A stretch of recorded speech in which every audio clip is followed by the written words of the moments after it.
Assalamualaikum warahmatullahi wabarakatuh. Kembali lagi di HNDR CHNL. Di video kali ini saya akan mengulas tentang tokoh dari Klaten. Sebelum lanjut jauh, for your information, Klaten itu berada di Provinsi Jawa Tengah, tepatnya sebelah selatan dari kota Solo dan sebelah timur dari Yogyakarta. Jadi bisa dibilang Klaten itu berada di antara Jogja dan Solo. Oke, langsung saja kita mengulas satu persatu tokoh yang berasal dari kota Klaten. 1. Dono Warkop.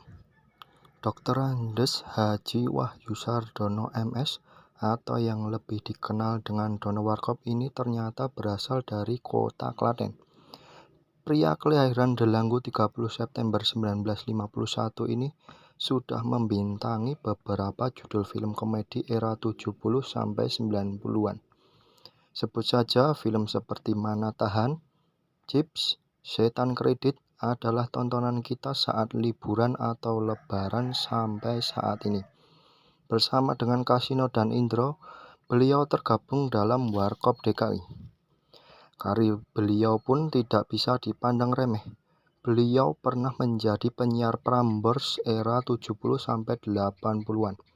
Ia pun juga menjadi asisten dosen jurusan Sosiologi Fakultas Ilmu Sosial Universitas Indonesia dan juga dosen jurusan Sosiologi Fakultas Ilmu Sosial dan Politik Universitas Indonesia. Dono Warkop menikah dengan Titi Kusumawardhani pada tahun 84. Dari perkawinannya ini, beliau dikaruniai 3 orang anak yang bernama Andika Aryasena, Damar Canggih Wicaksono, dan Satrio Sarwo Trengginas. 2. Seto Mulyadi. Siapa yang tidak mengenal tokoh yang satu ini? Tokoh yang sangat lekat dengan anak-anak ini ternyata lahir di Klaten 70 tahun yang lalu. Pria yang sering dipanggil Kak Seto ini memulai karirnya secara tidak sengaja.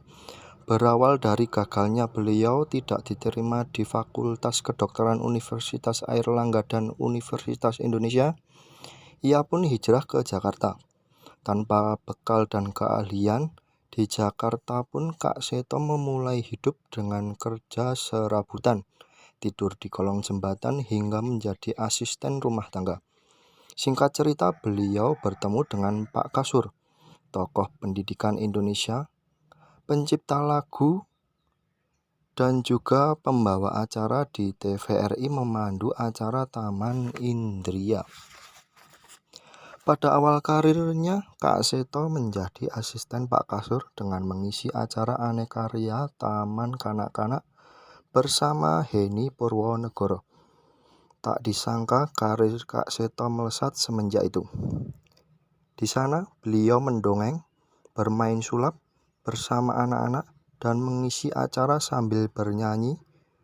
Menjadi bagian anak-anak memang dituntut selalu aktif dan kreatif. Saat itulah Kak Seto menciptakan Sikomo.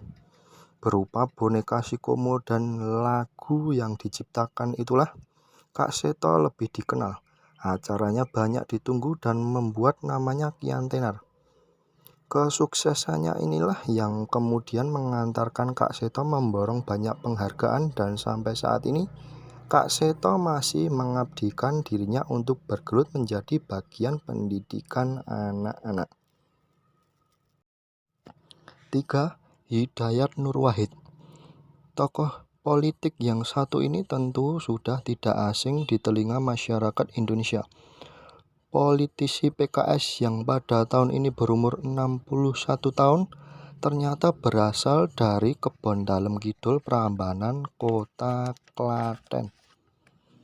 Ia merupakan ketua MPR yang ke-11 menjabat dari Oktober 2004 hingga Oktober 2009 dan duduk di DPR dari tahun 2004 hingga kini. Beliau ini merupakan salah satu deklarator dan presiden kedua Partai Keadilan Sejahtera atau PKS. Di masa kecilnya, Hidayat Nur Wahid memulai pendidikan formal di SDN Kebondalem Kidul, Lulus tahun 72, ketertarikan mendalami Islam membuatnya mendaftar ke Pondok Pesantren Wali Songo di Ponorogo. Sebelum melanjutkan pendidikan di Pondok Modern Darussalam Gontor. Lulus tahun 78. Setelah lulus dari Gontor, beliau mendaftar masuk ke IAIN Sunan Kalijaga, Yogyakarta. Ia memilih masuk di Fakultas Syariah dan sempat mengikuti pelatihan kaderisasi Himpunan Mahasiswa Islam di kampus tersebut. Setahun kemudian, beliau pun mendapat beasiswa untuk studi sarjana di Universitas Islam Madinah. 4. Ki Narto Sabdo. Ki Narto Sabdo adalah seorang seniman musik dan dalang wayang kulit legendaris dari kota Klaten, Jawa Tengah. Bahkan salah satu dalang ternama, Ki Mantep Sudarsono, mengakui bahwa Ki Narto Sabdo adalah dalang wayang kulit terbaik yang pernah dimiliki Indonesia dan belum tergantikan hingga saat ini. Meskipun berasal dari Jawa Tengah, tetapi Ki Narto Sabdo muncul pertama kali di Jakarta sebagai dalang, tepatnya di gedung PT IKA yang disiarkan langsung oleh RRI pada tahun 1958. Lakon saat itu yaitu Kresna Duta. Penampilan perdana itu langsung mengangkat nama Ki Narto. Lahir pula cerita-cerita gubahan seperti Ismoyo Maneges, Kresnoapus, dan lain-lain. Semua itu didapatkan karena banyak belajar sendiri. Selain sebagai dalang, Ki Narto juga dikenal sebagai pencipta lagu Jawa. Melalui grup karawitan Condong Raos, lahir sekitar 319 buah judul lagu atau gending, antara lain Caping Gunung, Kelinci Ucul, Gambang Suling, Ojo Diploroi, dan Rujak Jeruk. 5. Fahrudin Ariyanto. Pemain sepak bola asal Ceper, Klaten, Jawa Tengah ini sudah tidak asing di telinga masyarakat penggemar sepak bola Indonesia. Pemain yang berposisi sebagai bek saat ini bermain di Madura United. Beberapa klub besar Indonesia sudah pernah ia singgahi untuk menjaga pertahanan tim. Sebut saja PSS Sleman, Persepam Madura, Sriwijaya FC, dan Persija adalah klub-klub besar yang pernah ia bela. Pemain dengan tinggi badan 1,8 meter ini pun sampai saat ini masih menjadi pemain andalan timnas senior Indonesia.